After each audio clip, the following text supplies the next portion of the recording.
Hello South Africa, and welcome to the 12th edition of Coronacast, your twice weekly information channel dedicated to bringing you up-to-date news and information around the coronavirus and its impact on South Africa, proudly brought to you by the Democratic Alliance. Well, today is day 29 of the lockdown, but we got some great news last night with the announcement of the President that the hard lockdown will in all likelihood end next week Friday. So for all of those looking to walk dogs and do their running, hopefully there's some relief on the horizon. And I'm sure for many of you who've been writing into the show and expressing your interest in tobacco and cigarettes and those availability, all that is going to start to unfold again in the weeks ahead. And so I think we'd like to commend the President for the announcement made last night to what they're calling a risk-adjusted model.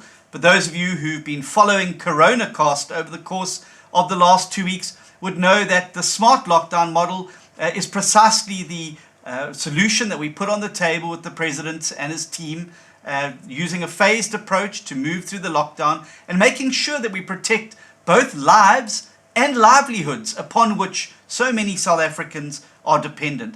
The hard lockdown has come at a huge economic cost for South Africa. Economists predict that it was around about 13 billion rand per day that the economy was losing during the hard lockdown. But it was necessary. It was important to lock down hard and lock down early to flatten the curve and slow the spread. That's bought us time now to be able to manage the virus going forward. But managing the virus going forward is going to require a few things. It's going to require absolute adherence by the public to the health protocols that are going to be put in place. It's also going to require and insist on a data set that is able to inform us about where we're at. And so there's going to have to be far more transparency on the data, a massive ramping up of the testing, tracing and tracking, so we have enough data to inform when we can move through the various stages and when we may have to pull back into a more harder lockdown going forward. But certainly this is the way to go. A smart lockdown model is the right solution for South Africa so we can start to open up our economy and get those wheels moving again. And so today we're going to be talking about the lockdown model announced by the President, the risk-adjusted model, and we're going to be taking you through some of the information as it was shared yesterday evening. So we're going to look at the various 5 levels of the lockdown, ranging from the very strict to the more eased levels of quarantine. And so you would see there then level 5, which is the red, which means that the drastic measures are required to contain the spread of the virus. And that's in order to save lives. So that's really where we've been at for the last few weeks. In that hard lockdown stage, the red, not sure what our health capacity was. The infection rate was rising, and so it was necessary to have that hard lockdown to slow the spread and to flatten the curve. Then level 4, which is the orange, means that some activity can be allowed to resume subject to extreme precautions, and those are required obviously to limit community transmissions going forward. Level 3 in that lockdown model there is the yellow, which looks at an easing of some of those restrictions, including on work and social activities to address a high risk of transmission. And then level 2, which is the blue, involves even more easing of the restrictions, but the maintenance of physical distancing and restriction on some leisure and social activities going forward. Level 1, which is the green, means that we can start to return to some measure of normal activity, but at all times with precautions and health guidelines following. President Ramaphosa also announced that there was going to be a national level of lockdown to start with, but as the data started to come in and we were able to drill down that data to a district level and a municipality-based level, we'd be able to look at having what are termed localized lockdowns, where, for instance, an area of the country that could have a very high transmission rate, could have a very strained medical capacity, would be able to be locked down harder, and other parts of the country where that wasn't the case would be allowed to open up. This is very, very important because we've got to keep the economy moving. And I think that we've seen over the course of the last 3 weeks just how fragile our economy is and just how close to the edge so many households across the country are. Within just 3.5 weeks of lockdown, we've seen families and South Africans move to the point of hunger, move to the point of the brink of losing their livelihoods, losing businesses. And what we've got to do is to use this opportunity to rebuild our economy and make sure that we have a far more resilient and far more agile economy. Never again must we be allowed to go into a crisis in such poor economic shape. And so there is an opportunity in this for us to rebuild that economy. And that brings me to our guest today. And I'm sure those of you who've been watching the infographics will be as excited as I have with our lineup. Today in the studio with me, I've got Helen Zille. Helen Zille, I'm sure, needs no introduction to the Coronacast viewers. She used to be a leader of the party, the Democratic Alliance. She's also been a mayor. She's been a member of parliament. She's been a councillor. And she's been a premier of the province, the most successful premier in post-democratic South Africa, having taken the Western Cape into new heights and growing an economy, creating jobs. Helen doesn't just talk about the capable state. Helen's delivered the capable state in the Western Cape. And we're going to be talking about how important a capable state is, particularly when it comes to dealing with crises as we've seen. And then the second guest joining us via Skype, because he's in Joburg and we've got to have social distancing, is Darren Bergman. Darren Bergman is our spokesperson on international relations. But he has been running an incredible project with an amazing team of people called Home Away from Home. And if you want to check them out, they're on Facebook at Home Away from Home. But they also have a Twitter account, which is at HAFH_SA, Home Away from Home SA on Twitter. And they've been doing amazing work to repatriate South Africans who have been stranded abroad. And so while many of us have had the relative privilege of being able to stay in our own homes, when the hard lockdown was announced, there were many of our citizens that were trapped abroad and were not able to get back to South Africa. And Darren and his team have got some really great success stories around how we've been able to bring South Africans back home so that they could be with family at this time. Our daily statistics, well, we know that South Africa now has 3,953 confirmed cases of coronavirus with 75 deaths. And on behalf of all of us, our condolences to those who've lost loved ones as a result of the virus. And we've had 1,473 recoveries. This is an increase of around 650 since our last broadcast on Tuesday.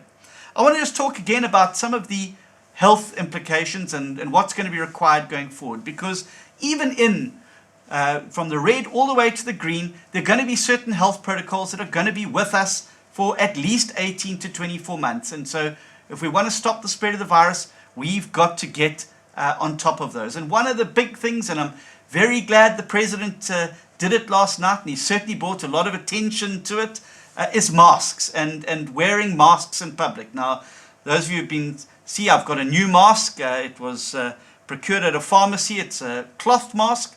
And these are going to be absolutely essential going forward. Masks to be able to cover your nose and your mouth going forward. And we should be encouraging a culture of mask wearing in all public places all of the time, but particularly also on public transport and areas where large groups of people are gathering. We've put a proposal before government that would spend 600 million rand on ensuring that every South African who cannot afford their own mask is provided with 3 masks for them to be able to wear out in public. It's also a great initiative for local textile and CMTs and small home businesses to be manufacturing cloth masks, because whether it's in your car, in your briefcase, in your home, please make sure you've invested in one of these cloth masks. Let's leave the heavy stuff for the surgeons and the frontline personnel, but there's no reason that anyone can't have a cloth mask like this. Wash your hands regularly if using a hand sanitizer, or if you don't have hand sanitizer, again, washing for at least 20 seconds with soap. And then, of course, those people who are most at risk, people above the age of 60 with underlying conditions, they need to remain at home. and are going to have to take additional precautions to isolate themselves going forward. So life's not going to be back to normal anytime soon, particularly for those people who are in that vulnerable age group and who have underlying conditions. And then, of course, social distancing is going to have to be maintained going forward, whether it's in shops, whether it's going to be in workplaces. As those start to open up, social distancing is going to be with us for a long time. So if we all stick to these public healthcare guidelines, we're going to do our part in stopping the spread of the virus through the country. Before I move on to our chat with our guests, and I'm very excited about that, I want to remind you all at home that prohibitions still remain in place, even with the lifting of the lockdown. Big gatherings of people, music concerts, etc., are not going to be possible. Bars and shebeens are going to remain closed. Conference and convention centers are unlikely to be hosting big conferences. Entertainment venues, including cinemas and concerts, sporting events, and religious and cultural and social gatherings are going to be restricted. We've got to remember that big social gatherings provide a perfect environment for the virus to spread. And what we want to do is to stop the spread of the virus and to ensure that we're able to move through it. And that brings me to our guest, Helen Zille. And Helen joins us today in studio. She is the Federal Executive Chairperson of the Democratic Alliance, but has a wealth of experience. Helen, welcome to the studio today, and it's really great to have you with us. President Ramaphosa announced the localized lockdown yesterday, Helen, and he based it on an alert system, and we've got some information on the system which helps explain it to our viewers at home. And we're going to put the infographic up for you now. And so the level of alert will be based on, at any given time, will be decided based on the rate of transmission as well as the capacity of the health system to provide those infected. And that different parts of the country may be in different stages of the lockdown at different times. And so it is possible to move up and down between the levels and to skip them if necessary. And essential goods and services are always going to be available at all levels. And of course, as I've said already, precautions will remain in place at all levels, including social distancing guidelines and safe hygiene practices. And that brings me to Helen. And of course, we've seen a lot of Helen, a lot of improvisation. We've got people making masks. We've got people making PPE shields out of 2-liter Coke bottles. But you had one of the first innovations that I saw at the start of the coronavirus, and it was how to make your own hand sanitizer. For those of you at home who have run out of hand sanitizer and don't have access to it at the pharmacy, Helen, you want to share with us quickly what we've called Gogo's Magic Mix here at the office, in terms of being able to hand sanitize. Welcome, Helen. It's great to be with you, John. This is the ultimate corona killer. We went down to our local pharmacy. They'd run out of hand sanitizers, and I said, no, we can't do that, because that was before the lockdown, and we all had to sanitize like anything, sanitize the door handles, sanitize the surfaces. So I said, what now? What we knew by then was that you have to have high alcohol by volume sanitizer. So I got onto the internet and I looked for the highest alcohol by volume for sale in South Africa, and I got a 96% alcohol by volume vodka. And then I decided what we were going to do next was to put it with some glycerine so that you can get that nice feel when you rub it in your hands. I also understood that soap was very good for getting rid of the virus, so I got a bit of intimate cleaner, whatever that is. Anyway, I thought it wouldn't be too rough on people's hands with tea tree oil and whatever it is, a little bit of glycerine, as you can see, and a wonderful bottle of 96 alcohol by volume vodka that I left in my fridge here when I'd used as much as I needed to. But somebody's clearly having a very, very good lockdown, because when I came back to look at the fridge, it's not there anymore. Well, all I can say, Helen, is it wasn't me. Anyway, we got this plastic dustbin, and I poured in the whole lot, and then we got one of these little dispensers. And this is it, absolute instant corona killer. We covered many of the surfaces with it. We cleaned all the door handles, no coronavirus would have crossed the threshold of this office. No coronavirus formed against you shall prosper. No, there you go. None. Okay, well, thanks, Helen, for sharing that recipe. And for those of you at home and are stuck without hand sanitizer, there's a great recipe to start. Helen, let's talk about crises and a government response. You were a mayor of a large metro. You've been a premier. And importantly, you were the premier of the Western Cape during the last big crisis that faced us, which was the water crisis. John, you spoke about the capable state. And there is no moment where the capable state comes into its own more than in a disaster or an emergency. Now, we went through two big ones while I was the premier. One was the drought crisis, and the other was those terrible fires that engulfed several towns, especially around Nyasa and other areas. So those were two big disasters.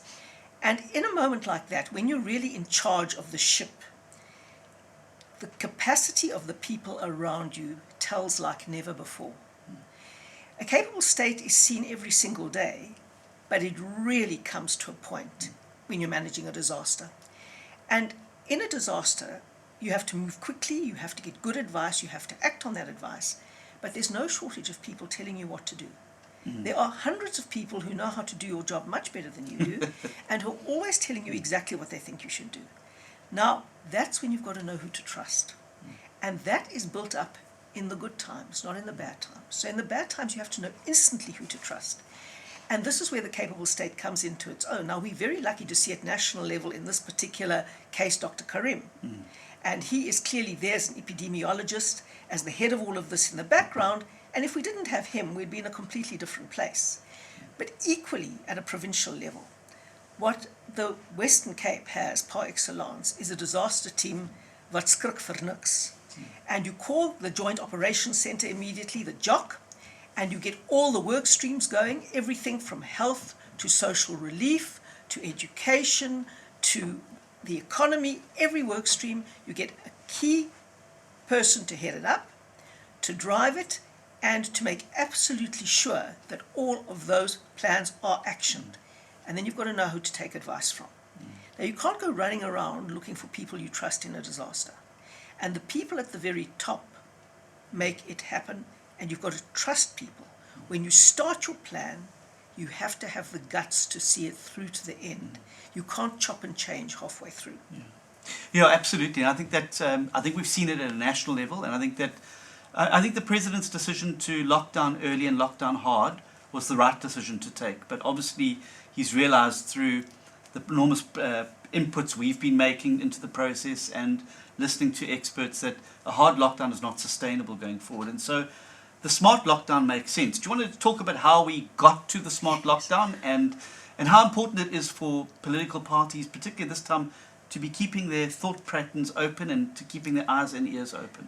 Well, what this lockdown has meant, this hard lockdown, it gave us a big jolt in the DA because we had to continue functioning. All of our processes had to continue. And immediately we repurposed the entire party to functioning online. So the very first thing we needed was a policy response. I mean, suddenly we've got this virus which is risking a whole lot of lives. We haven't got any benchmark on which to follow internationally. We need a policy response. And we could immediately repurpose our policy work from doing the economic policy work, from doing the local government policy work in preparation for what was going to be our policy conference. We repurposed the entire thing under the very capable leadership of Gwen and Gwenya to redraft a policy for us and to inform it with a research team and everything to come up with the advice that led you to announce the smart lockdown approach 2 weeks before anybody else was talking about any such thing, and quite in advance of where the debate was.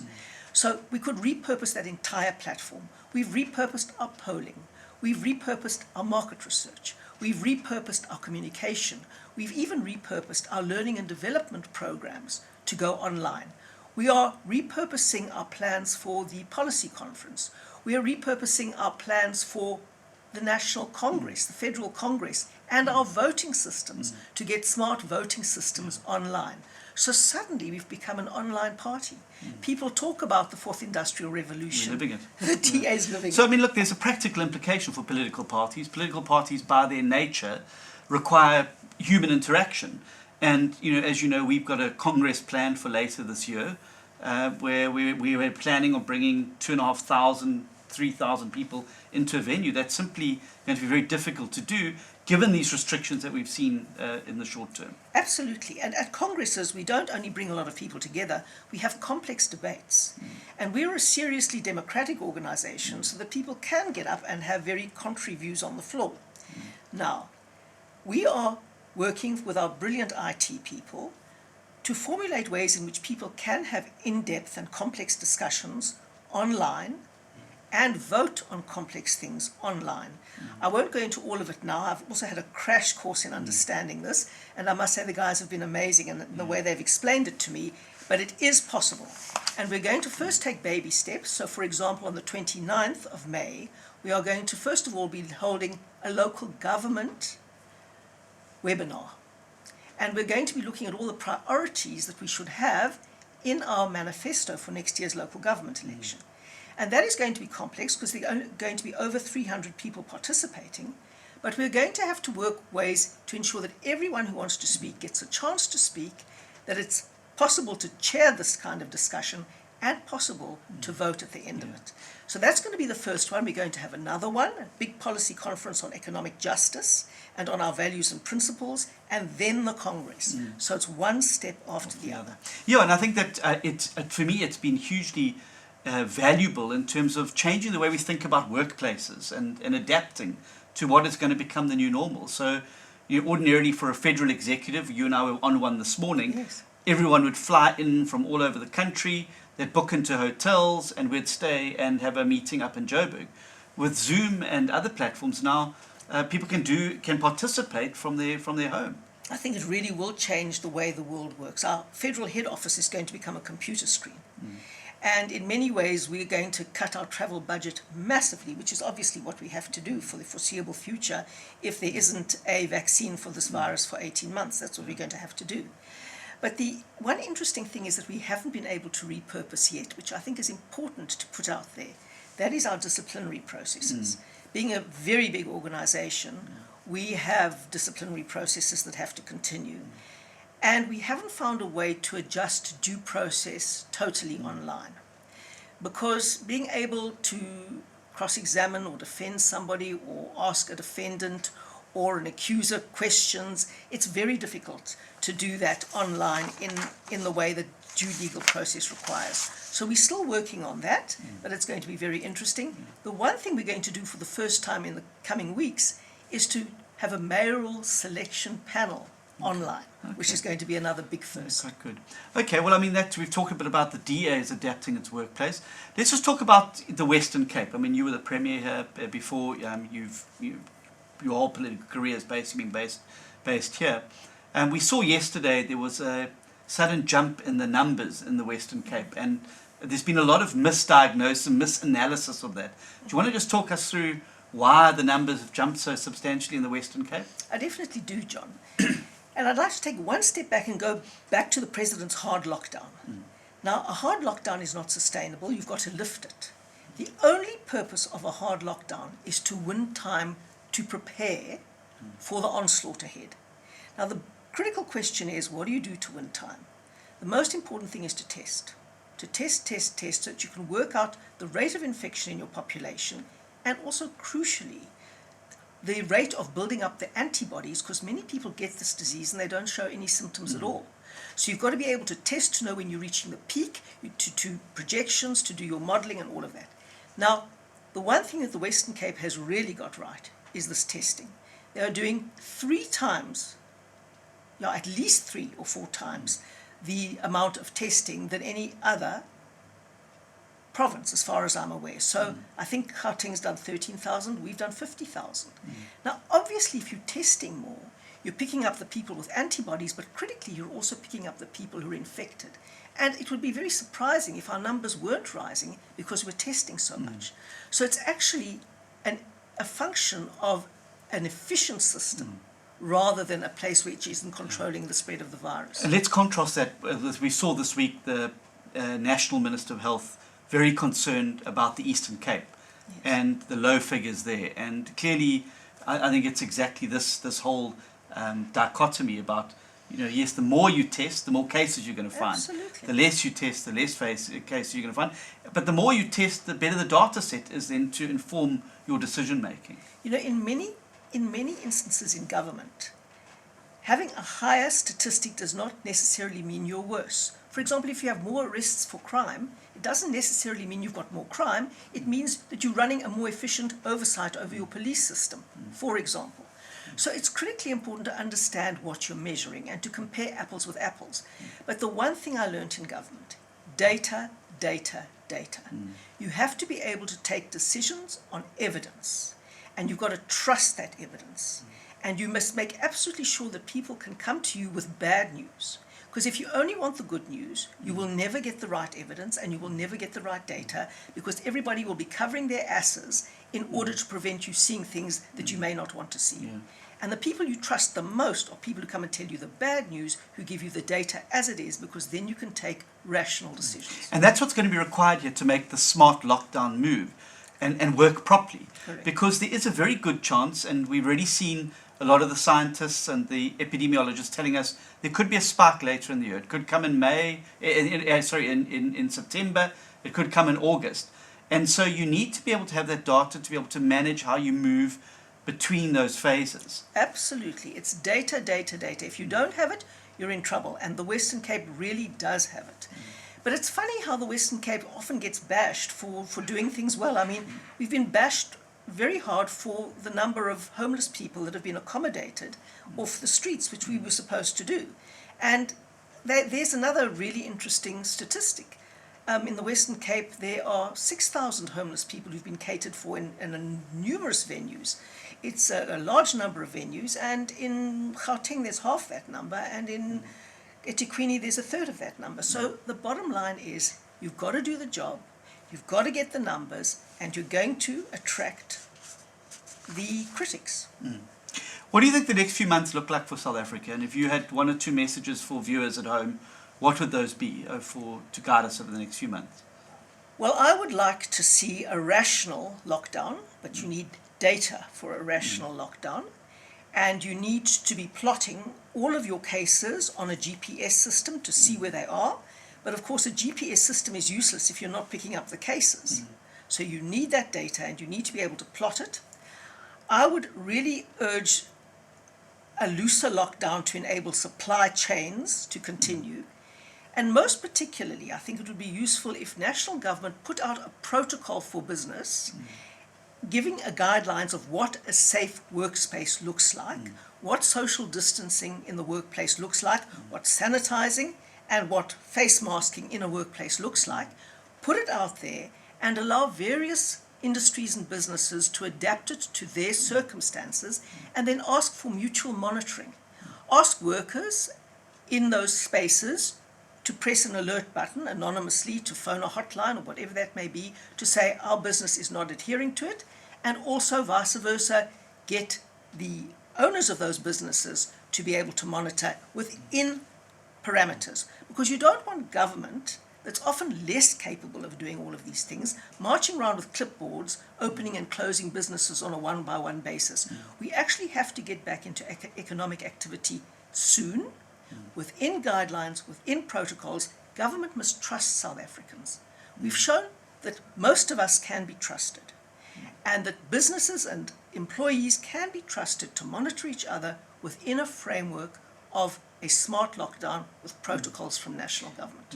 That would be my advice. So I think that we need to be treated by adults. Yeah. And I've also, as you would know, one of the calls I made last night to President Ramaphosa was to play open cards on the data. And we've sent a variety of metrics through saying this is the data that you should be publishing every day, and every South African should have access to it, so we understand why we're in a certain phase and why we're not. It's a lack of information, I think, which causes confusion and resentment, and government must treat citizens like adults. I think that's the key. Absolutely, and every single day there should be a data seminar. These are our numbers. This is where we're confident of the numbers. This is where we're not confident of the numbers. Because of these numbers, A can't move to B and B can't move to C. Because when you have that, then people say, well, these guys are taking decisions on the basis of evidence.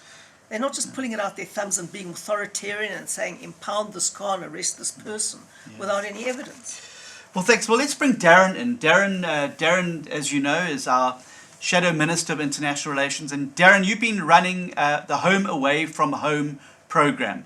Do you want to just share with Coronacast viewers a little bit about what Home Away from Home is, how it started, and where it's at the moment? Yeah, thanks, John. I felt like a season ticket holder to a very interesting conversation. So I was actually entranced by that. We started about less than a month ago. We had all the complaints that were coming in. You'd remember that the president had said that people would be allowed to come back. They would just have to be South African citizens.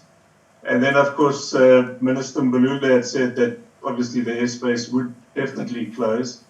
And there was that little space in time between Mbalula's statements and, of course, the lockdown, the hard lockdown, where there was a confusion between the airlines. Now, between Qatar and Emirates and British Airways, what should have been those three airlines flying into South Africa had caused enough confusion for them not to fly that last 2 days or day.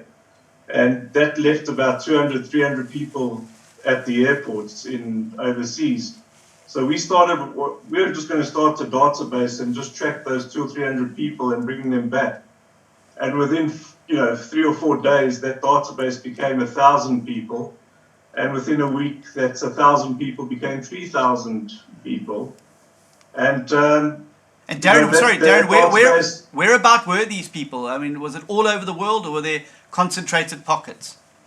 No, it's just been all over the world. We've had 2 people stuck in Nepal. We've had people in Antarctica. The whole gates were stuck in Antarctica. We've had interesting people all over. It's all over the world. I've actually learned new countries, actually. And, obviously the first week we didn't know that the airports would open again. In fact, poor Minister Pandor had been isolated herself. She had been in Namibia for the presidential inauguration. And she came back, it was still silent. So our first battle was actually to get the airport or any border open again. And we were lucky to win that first victory.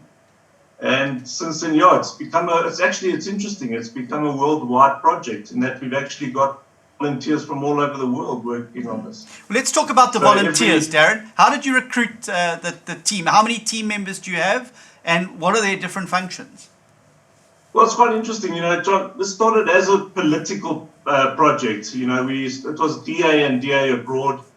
So we got people from the UK, Europe.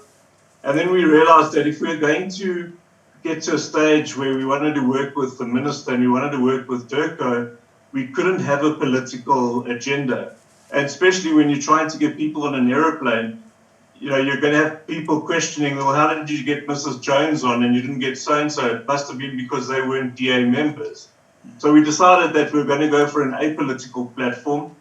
And more and more people got onto this platform. So every afternoon at 2 o'clock, we had more and more volunteers joining this management executive team, which has now grown to about 20 people. It's people from every continent you can think of.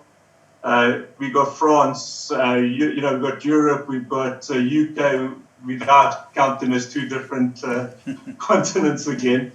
We've got America, we've got South America, we've got Australia, we've got all over Africa covered.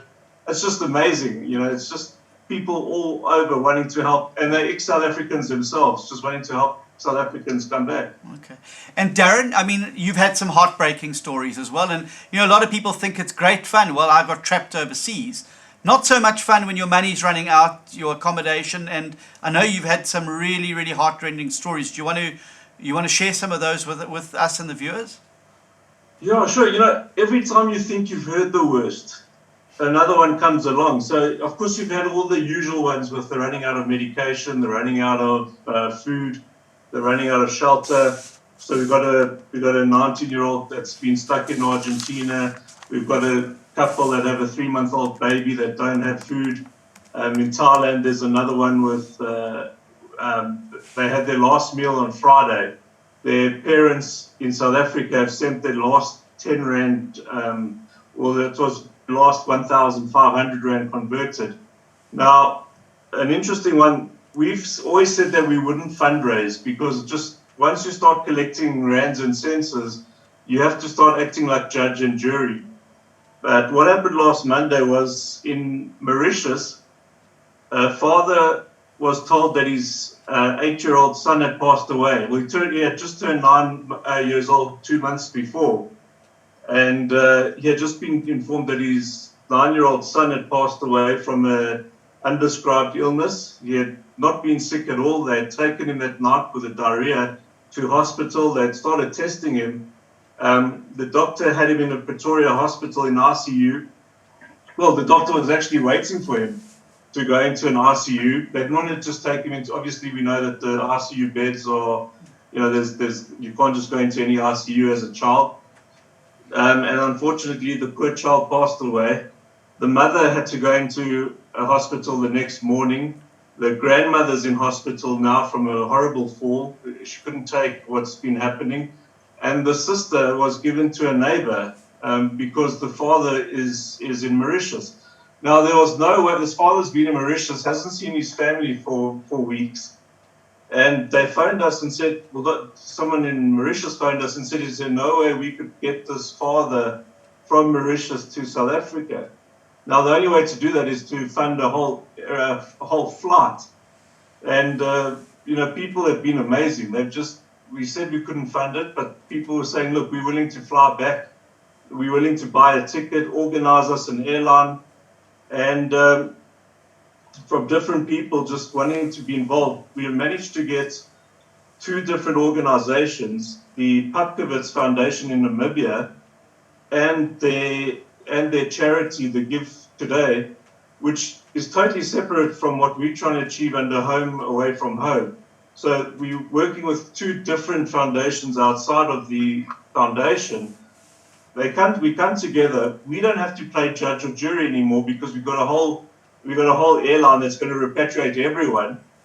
And we found out yesterday that with less than a week, we've pretty much funded the whole flight, and we'll get the father back to South Africa. Unfortunately, he will have to be isolated. He will have to go through the quarantine.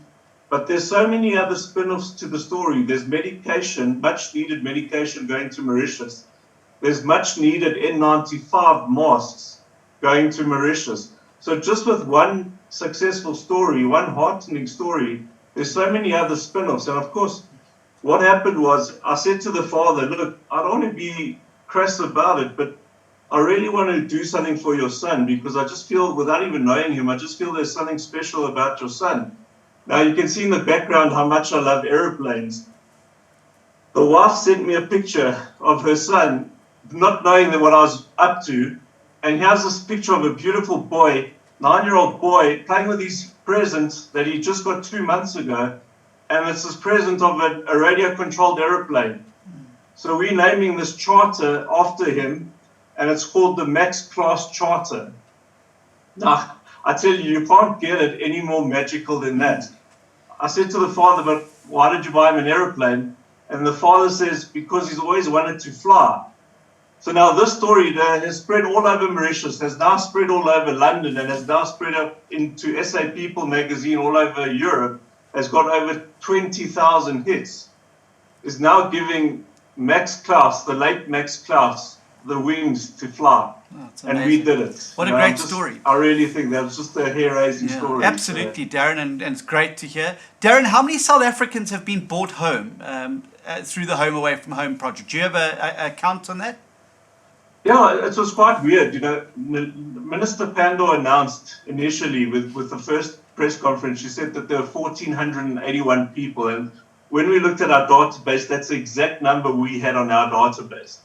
When she closed the list, she said there were 3,639 people. We were just a bit out of that. So we've now said that there are 3,639 is our target. We've brought back just under 2,000, 1,900 and I think we had 1,905 people. So we're just over 57%. Well, that's great. I've got a question that's come through from one of the viewers, Maduri, who said, can the DA assist in the repatriations of South Africans from India? There are 700 South Africans stranded in India. Have you got the India people on your database? Has there been any interaction with them? Yes, there was a flight 3 days ago from Islamabad, from Pakistan the other day, sorry. We took 88 people, and there's an Indian flight that will be going in the next few days. There's not 700. I think there's only about 100. I think what the gentleman's referring to is Thailand and Vietnam and a whole lot of other people stranded on the islands around Asia. And that's been a battle that we're trying to get funds for that. Unfortunately, if we're going to be honest, we're not sure that SAA is going to last past April. So that's going to be a huge concern to us. Yeah. Well, thanks, Darren, for that. And obviously, we'll keep you in the conversation here. Helen, locally, there's people that are trapped as well. You know, we're hearing about people who have been trapped internationally, but we know stories of people who are stuck in other provinces. They were there for work, they were visiting family, and when the lockdown was announced, they were unable to move. Correct, and I think that is more prevalent than we think, and that is one of the challenges with the localized lockdown, because as you saw from the President's slide yesterday, some places are red. Cape Town's red, Gauteng is red, Buffalo City is red, Ekurhuleni is red, eThekwini is red. So these are all the red places. But many people will want to either leave the red to go to the orange and the yellow and the green places, and many other people will want to move the other way. And of course, supply chains and value chains for industries and businesses crisscross the country. So this is a logistic issue.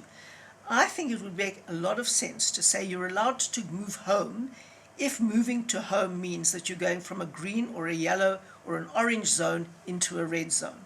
So people who've been trapped outside the metropolitan areas where they live should be able to go back, but it's going to be much, much more difficult and probably far more of a challenge and more restrictions on moving from a red zone to a yellow or a green zone. Yeah. There's a good question here from Lisa Schneider, who says, what will determine where the government moves between the phases and how that be timed? I presume it's going to be the infection rate. It can only be the infection rate, and then you can only have a proper analysis of that if you're testing enough, because you don't know. And the very interesting thing is that all over the world, epidemiologists have had slightly different analyses of this. So you've got Sweden, where the chief epidemiologist, Tegel, I don't know actually how to pronounce his name, but that's what I think it is, he's basically said you shouldn't lock down at all, but they didn't need to buy time to build capacity because they had capacity. Then you had Britain that switched their strategy in the middle. There was this one paper from Imperial College London, and they immediately switched their strategy. Professor Niall Ferguson, I think his name was, and they switched the strategy. Now, the critical thing is here that the big thing we don't know is how many people actually show symptoms and then get very sick, because we're not testing those who got it and are asymptomatic and get this herd immunity. And so we don't know. We know that people who've got underlying health conditions, especially lung conditions, get very sick. But we don't know how many people get coronavirus and don't get sick at all. And so we have to test. Now, the new test that's just come out, we hope, will be able to test you both for antibodies, which means you had it and you didn't notice it, or an active sickness, which is you've currently got it now. And once we've got that, we can do much more accurate modeling. So it'll be very difficult, it'll be a guess. It'll just be looking at the curve and the spike and probably working backwards from looking at what ICUs look like, what hospitals look like, to know whether you have to go into more serious stages of lockdown. So at this stage, until we've got the data, it's going to be a touch and feel thing. Well, you're a former MEC of Education. Yes. So let's talk about schools, because we've got some questions here from Debbie and from very other people here talking about schools. How's that going to work? Obviously, children are a very unique category in terms of the coronavirus, and it makes it very tricky in dealing with it. Well, obviously, everyone is most concerned about kids, and the great news from a health side of coronavirus is that children most often are asymptomatic. They don't show any symptoms, they get the virus, they keep on, except if they've got underlying health conditions, which obviously means that they should be protected very, very carefully. The trouble is that it's very difficult in our society to separate young people from old people. They've managed to do that to a very significant extent in some countries like Sweden, for example, but it's extraordinarily difficult to do that here because often a whole family lives off Gogo's pension, for example. So children become carriers. They don't become risks, but they become carriers, and of course we have to manage that. On the other hand, in a school system, it becomes almost impossible to lose a year because children are 6 turning 7 at the bottom end, and people have to move into university at the top end, so it makes it incredibly difficult to manage that. So we have to save the year. Now, this is another thing where it's great in the Western Cape, particularly, which is an example I know. We had an e-learning game changer. And we sought to put fibre into every school, obviously not enough to support everybody being on e-learning platforms at the same time, but obviously the kids can't go to school. So if they don't have Wi-Fi in their homes, it's a very difficult thing. So we've got an e-portal in the Western Cape with every single good piece of curriculum-aligned educational material available. Now the networks have to enable us to make that 0-rated so that every kid with a device can get onto it. Now, this is where the digital divide is going to become a very, very big thing. Because I know of lots of children who are taking violin lessons, gymnastics lessons, mathematics lessons, reading lessons online. But if you don't have that access, it's a real problem. We've made big strides in the Western Cape, particularly to try and bridge that digital divide. But it's not nearly big enough to make it equitable, not nearly big enough. And just the kind of switch we have made in the DA to running our party online, we're going to have to make, but we're also going to have to open the schools. We're going to have to find a way to open schools, especially for the matriculants, but also for the grade 7s and the grade 1s. We've got to get the system flowing through again. We're probably going to have to adjust the holidays. We're probably going to have to work right through December and into January. So, Debbie, just to let you know that we've got a credible work stream being headed up by Belinda Bozzoli, Nomsa Marchesi, our Western Cape MEC of Education, Debbie Schaefer, and we are going to be making some suggestions to government on how we could open up schools and do what they want to do, which is save the academic year. Precisely the reason Helen has said that we need to create space for the new learners coming into the system and get the others into university. We've got to save the academic year. And Bakalile Nodada, our Deputy Shadow Minister on Higher Education, has been doing some incredible work on how we can do this in TVET colleges, at universities, and ensure that we rescue the academic year and we're not closed off for them. Here's an interesting question about restaurants, and I suppose it speaks to the whole way in which we're going to have to, or businesses are going to have to relook at their model and repurpose. The days of, certainly for the short term, of people congregating in a restaurant are over, but there are other options for restaurants. Well, there are. They could become centres for feeding if the lockdown becomes absolutely critical. It makes all kinds of sense to open restaurant kitchens and for a lot of government funding to go towards them so they can keep their staff, keep their kitchens moving, obviously with the appropriate social distancing, cook the food and distribute it. So that becomes an option for restaurants. So we can serve a social purpose and keep the business going in the interim. For example, you've got to think of really creative ideas here. Also, from the East have come some very interesting and innovative things that you can keep restaurants open, but you have perspex shields. So very much like a mask, you just have masks between tables and you ensure that you apply social distancing in the restaurant space as well. So, you know, we need to move back to a normal economy, as normal as possible, as soon as possible, because the deaths from hunger in a country where we started with the kind of unemployment levels that we had, 30% unemployment levels, you know, will probably dwarf the corona statistics. So we have to move back to a functional economy without unnecessarily putting lives at risk. And one of the short-term interventions which we've suggested is to allow restaurants to open their kitchens, use PPE and the health protocols, but then prepare food for either collection, so people come in and collect their food, or for delivery. So the restaurant will have a guy on a motorbike, you know, with the PPE, you'll go and deliver the food. So you'll place your order and go and deliver. Absolutely. I mean, the kind of Uber Eats model that I don't want to plug a particular product, but that kind of model is absolutely the kind of way to go. But crucially, also to turn them into centres of cooking food for mass distribution, using the subsidy that comes from the Solidarity Fund in a really accountable way. Yeah. So Darren, here's one for you. We've got Charmaine Heerfer who sent through. She says, how can I leave South Africa to go to the UK to start a job? So obviously she's got a job opportunity in the UK. How long do you think it's going to take before international travel is going to be back on track? Sure. At this stage, I don't think she's going to be going at least, mid-May, in the beginning of June. So that's my own guess. Yeah. What we've been telling people on the platform, John, is that we can't give advice. We can't. Any advice at this stage is just a thumbs up. So we're not giving advice. But at this stage, I wouldn't. I would say that May is a write-off. So here's an interesting question. What happens to you now if you either leave South Africa and go to another country, or you come back here? How long is the quarantine period, and what is the protocol? Well, this is also interesting. With quarantine, we've heard of people coming back, being tested, and then after 5 days being let go. And we actually, I think we fine with that. I think it's called dynamic quarantine. And I think government cannot afford to quarantine people for 14 days. A lot of people come from quarantine places already. They're on a safe flight. And by the time they arrive here, they've been quarantined already.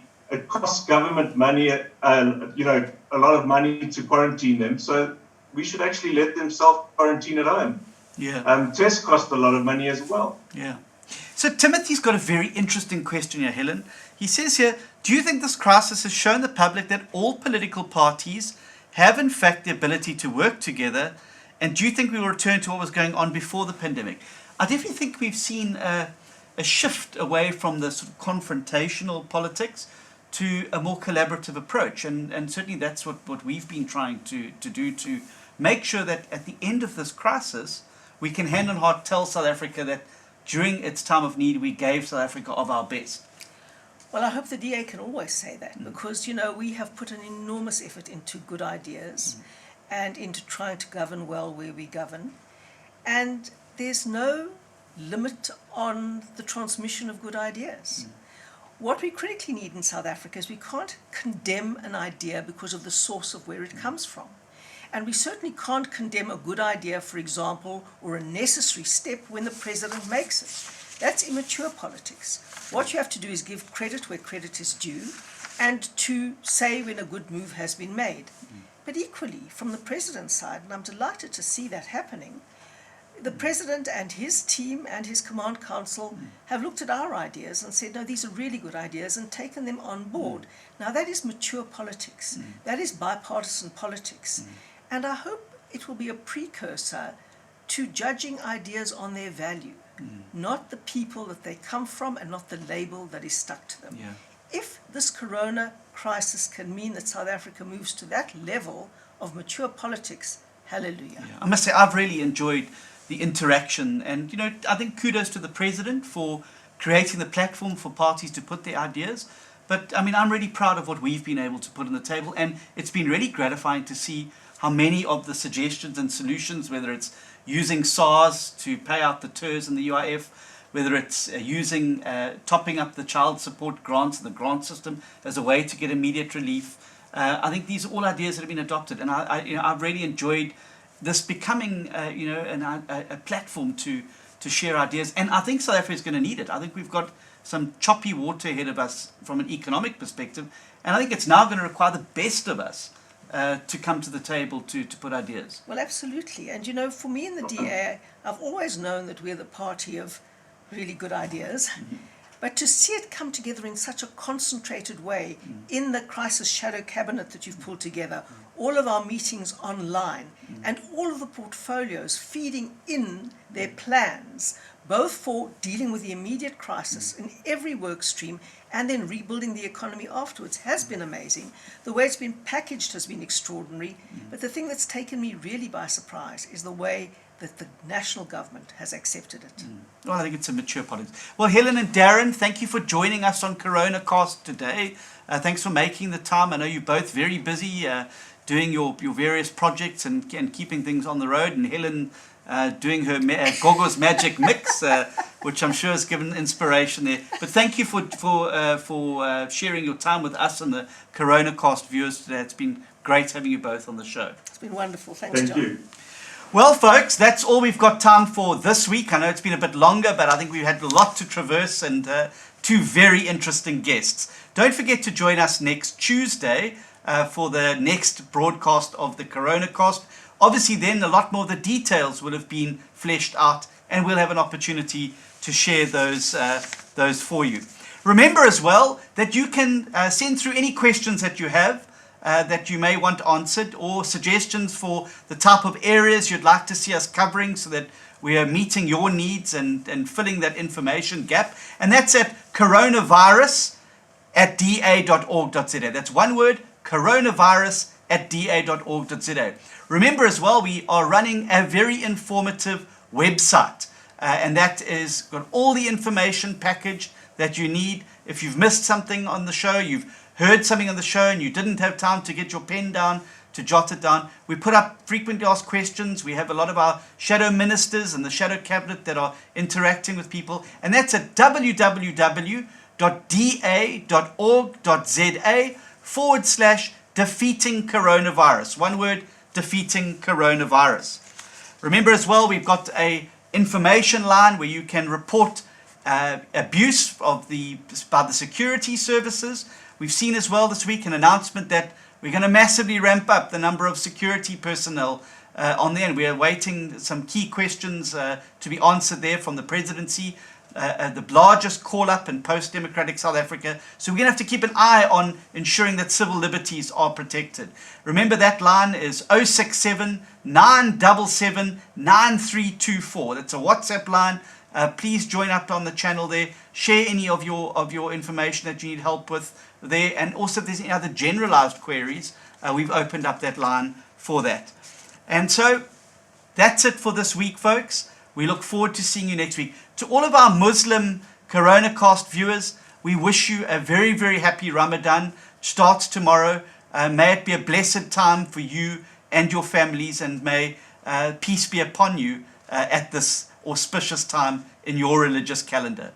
Thank you very much for tuning in to today's Coronacast. Thank you for the two guests that have been on here. We'll see you on Tuesday. Stay safe, South Africa.